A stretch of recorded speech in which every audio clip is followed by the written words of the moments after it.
Alhamdulillah saya dengar UII punya pusat kajian tafsir, Pak Rektor. Akan didirikan. Ini dengan ahli-ahli pakar-pakar. Ustaz Somad, kami punya kajian ahli tafsir terdiri dari pakar-pakar, dari pakar aspek bahasanya, pakar sejarahnya. Tadi disebut ada Gus Baha, pengetahuan beliau hafal Al-Quran, lalu kemudian mengerti tafsir, pakar, diberikan Allah pula ilham, banyak hal-hal yang baru kita dengar dari kajian-kajian beliau. Rupanya beliau termasuk mustasyar, penasehat, bahkan salah satu dari pendiri pusat kajian tafsir. Ini baik sekali. Jangan lupa subscribe and share ya Kak. Terima kasih. Selamat menonton dan barakallah. Kenapa sekarang banyak orang berdebat tentang Quran dan nyuwun sewu sampai pada level gontok-gontokan ekstrim? Karena mereka nggak mau belajar ulumul Quran. Kegiatannya debat tukaran. Yang bingung kita, yang waras ngalah lah kira-kira gitu. Ini nggak pernah ngaji Quran, gegernya. Ya kacau. Ada ulumul Quran, jadi yang namanya kitab Al-Itqan, dan itu dibukukan oleh ulama dan gampang sekali. Pernah ya Sayyidina Umar ketika Futuhat, beliau sudah Futuhat itu mengalahkan musuh-musuh Islam yang memusuhi Islam. Perlu dicatat, musuh-musuh Islam yang memusuhi Islam, karena kalau yang tidak memusuhi Islam nggak boleh dimusuhi juga ya. Singkat cerita ditanya, kenapa kita tidak tasakuran besar-besaran, kita kan sudah menang. Padahal disambut sedemikian rupa. Jawabnya Umar apa? Inna wa ta'ala qad ayyara qauman faqala adhabtum thayyibatikum fi hayatikumud dunya wastamta'tum biha. Allah itu mengkritik kelompok kaum yang dalam hidupnya itu foya-foya. Maka foya-foya itu supaya saya menyisakan jatah foya-foya saya sampai di surga. Nanti orang kafir ketika dimasukkan neraka di antara taubehnya Allah. Taubeh itu ya semacam kayak disalahkan gitu. Adhabtum thayyibatikum fi hayatikumud dunya, jatah-jatah kenikmatan kamu, salah kamu habiskan di dunia. Sehingga kita harus pernah pas enak-enaknya tidur, tahajud, wiling-wilingan, ngurangi jatah. Sayyidah Aisyah itu cantik sekali, tapi sudah turu mujur di depan Nabi, Nabi tetap sholat. Kalau sampai istrinya tidak cantik saja, tidak pernah tahajud. Itu masalah besar. Itu Aisyah itu kenangannya Aisyah. Saya ini kurang cantiknya. Sampai Nabi kalau sholat digoda tidur di depannya. Masyhur. Wa ana muqtaridotun. Saya tidur malang di Nabi. Nabi kalau berdiri sikilnya aku tak dojorno. Kalau Nabi mau sujud tak ingkretno. Nabi terus saja tahajud. Dan saya yakin itu sunnah, tidak ada yang niru itu. Aisyah loh, bukan yang Saudah, Aisyah. Di semua riwayat itu, kalau Saudah kan mungkin wah pantesan Saudah kan gitu. Ini Aisyah. Terus ada cerita lagi, betapa Rasulullah memang Nabi betul. Aisyah itu istrinya paling cantik. Kan yang nyanyi cantik itu hanya Aisyah, Zainab sama Sofia. Kira-kira rivalnya itu. Yang rivalnya itu, kira-kira. Yang sebagian ya cantik tapi enggak sekelas ini. Rasulullah itu malam-malam keluar. Terus pikiran Aisyah, pasti ke sebagian rival saya. Doroh itu maru. Coba. Dibuntuti sama Aisyah.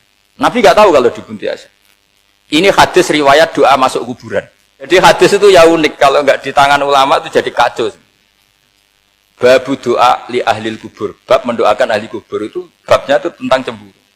Walhasil karena Nabi keluar, wah ini mesti itu enggak benar ini, paling ke Sofia atau ke ya pokoknya Zainab, pokoknya yang cantik-cantik. Ditututi sama siapa Aisyah. Nabi enggak tahu itu. Ternyata Nabi itu kebagi terus assalamualaikum warahmatullahi mu'minin wa inna insyaallah bikum lahikun. Jadi barokahnya cemburu, hadis itu ada rawinya. Oh, ternyata ke kuburan toh. Itu sampai pulang, jadi hadis itu diriwayatkan Aisyah. Ghirtu itu cemburu, saya ini cemburu sama Nabi, malam-malam keluar, tak tututi juga mau kuburan. Lah, sahabatnya tanya, muridnya Aisyah, lalu baca apa? Assalamualaikum minin wa inna insyaallah bikum lahikun. Kalau sampean kan enggak, dibuntuti tok bar tenang. Mesti barbaran. Jadi ini penting saya utarakan. Jadi cobalah ulumul Quran dikaji secara baik. Insya Allah nanti maknanya Quran itu mudah sekali. Karena memang sesuatu itu harus ada ilmu. Ya sesuatu itu harus ada ilmu. Banyak ulama itu nangis karena mudah memahami rahmat Allah.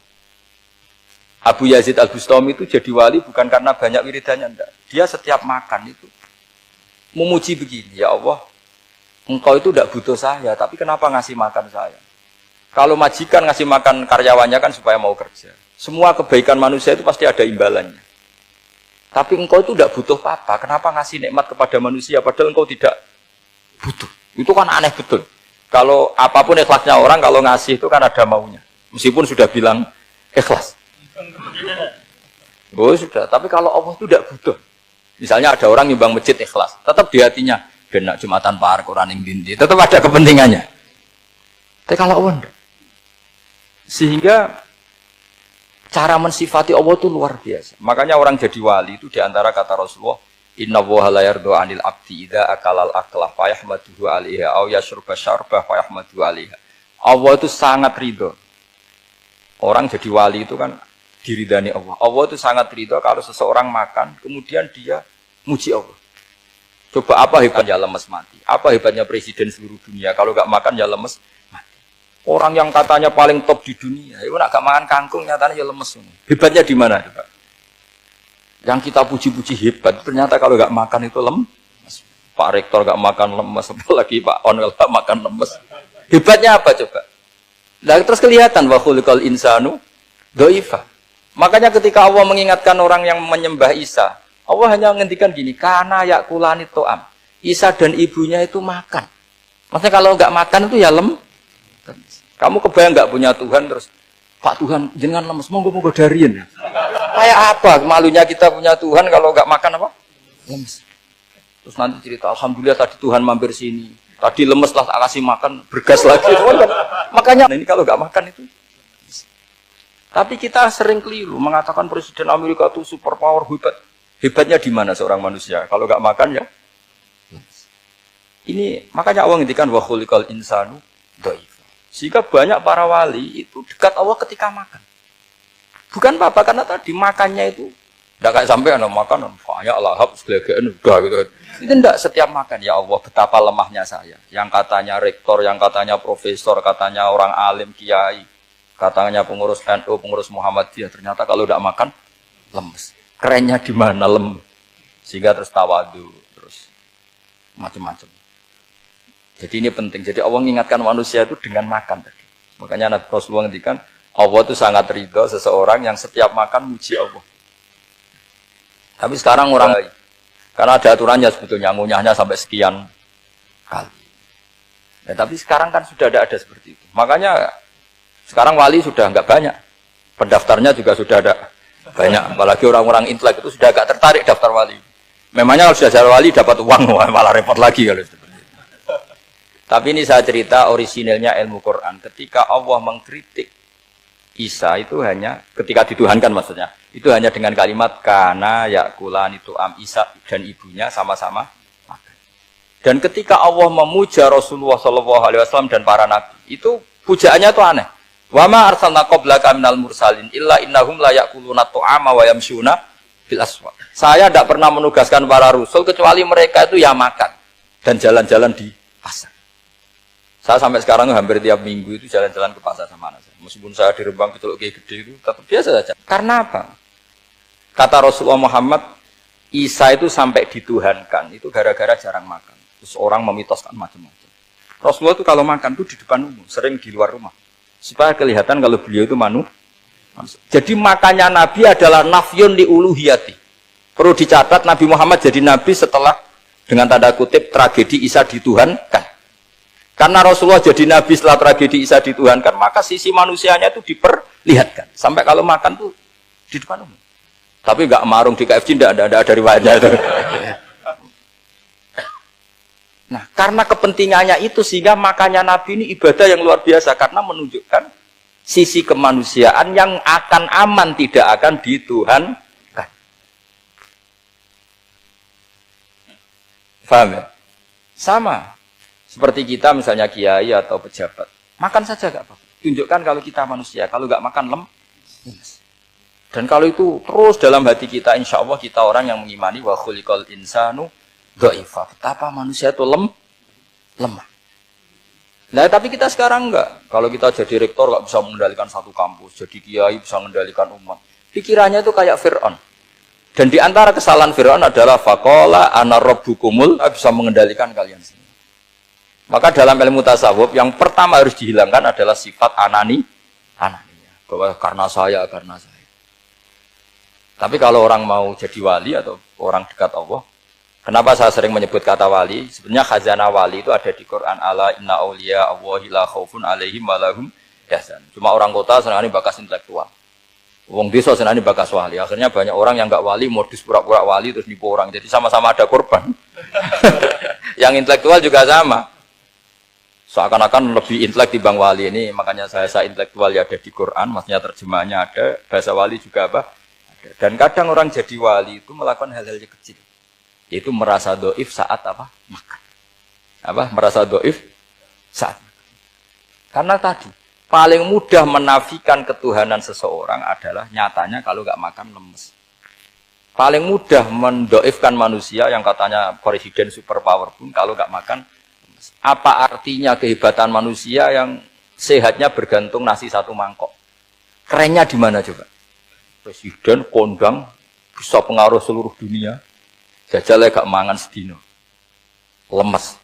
Berarti hadar rojul lelaki ini bergantung satu mangkok nasi. Hebatnya di mana juga? Makanya ada seorang raja angkuh datang ke seorang ulama. Saya raja bisa mengendalikan dunia. Kata ulama, tanya gini. Andaikan kamu tidak bisa minum, kemudian harus bisa minum kalau orang menukarkan kerajaan kamu. Kamu boleh minum, asal kamu tidak jadi raja.